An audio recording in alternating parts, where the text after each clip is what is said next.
Bismillahirrahmanirrahim. Atifi kabar dakwah sunnah.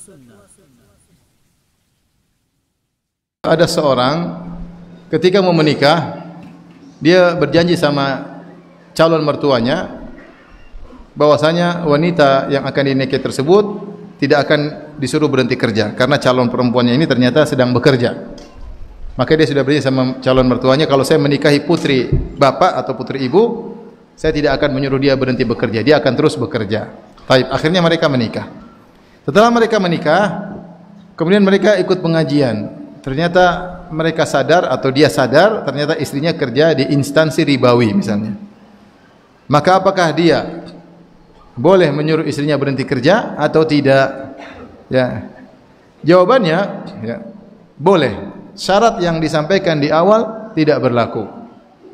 Ada namanya syarat dalam pernikahan. Dalam buku fikih disebut ada syurut fin nikah. Ada syurutun nikah, syarat-syarat nikah, di antaranya rukun-rukun nikah. Syaratnya begini. Ada namanya asyurut fin nikah. Itu syarat yang dipasang dari salah satu dari kedua belah pihak atau kedua-duanya punya syarat dalam pernikahan.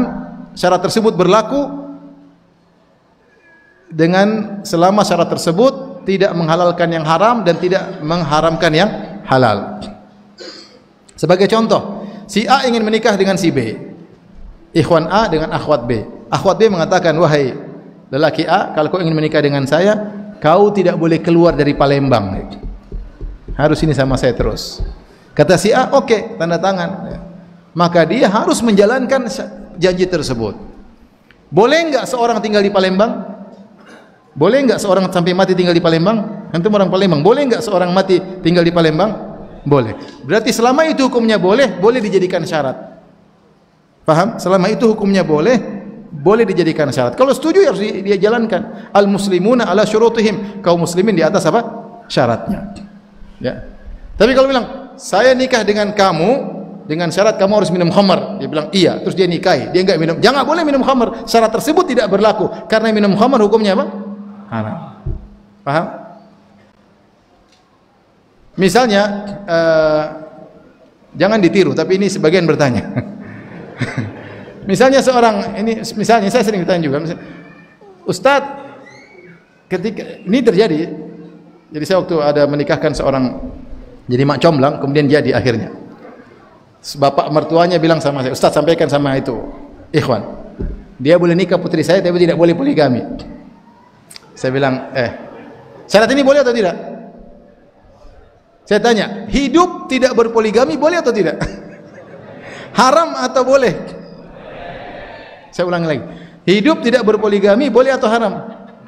Boleh. Selama itu boleh, maka boleh dipersyaratkan, tapi tidak dianjurkan.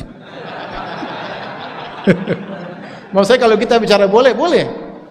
Karena ini aturan dalam syurut fin nikah, maksudnya segala perkara yang boleh dipersyaratkan. Kalau setuju, kalau enggak setuju ya sudah. Akhirnya saya sampaikan sama ikhwan tersebut. Ikhwan ini bapaknya agak anus sedikit ya. Dia bilang kamu enggak boleh poligami. Padahal bapaknya ini poligami.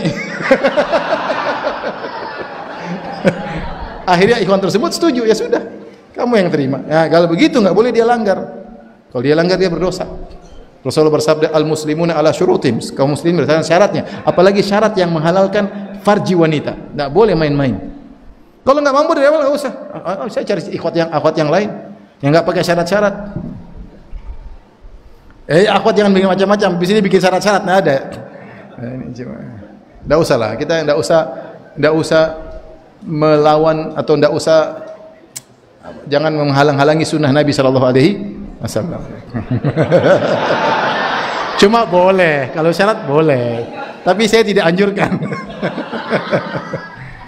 Jadi ketika ditanya tadi, dia sudah tanda tangan bahwasanya tidak akan melarang istrinya bekerja. Tapi syarat tersebut berlaku atau tidak? Berlaku atau tidak?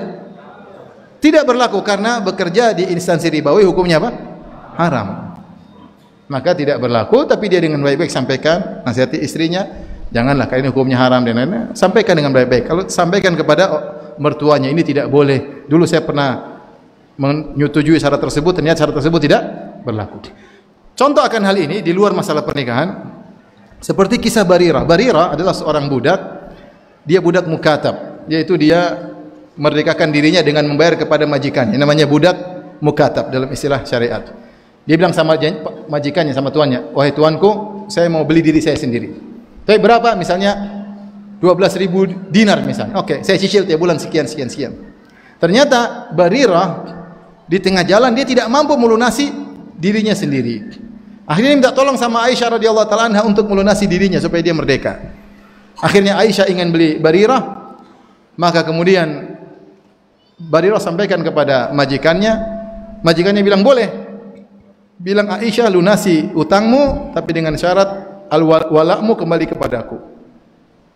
Wala maksudnya kalau kamu meninggal dunia saya yang dapat warisanmu. Padahal dalam hadis al-wala liman a'taq. Wala itu kembali kepada orang yang memerdekakan. Akhirnya disampaikanlah kepada Nabi, ya Rasulullah, mereka minta syarat. Syaratnya bahwasanya kalau saya memerdekakan Barirah, walaknya kepada mereka bukan kepada saya. Nabi bilang merdekakan saja, bayar saja. Syarat mereka tidak berlaku karena syarat tersebut menyelisih syariat apa? Islam. Oke, paham? Jadi boleh tapi tidak dianjurkan. Kesimpulannya.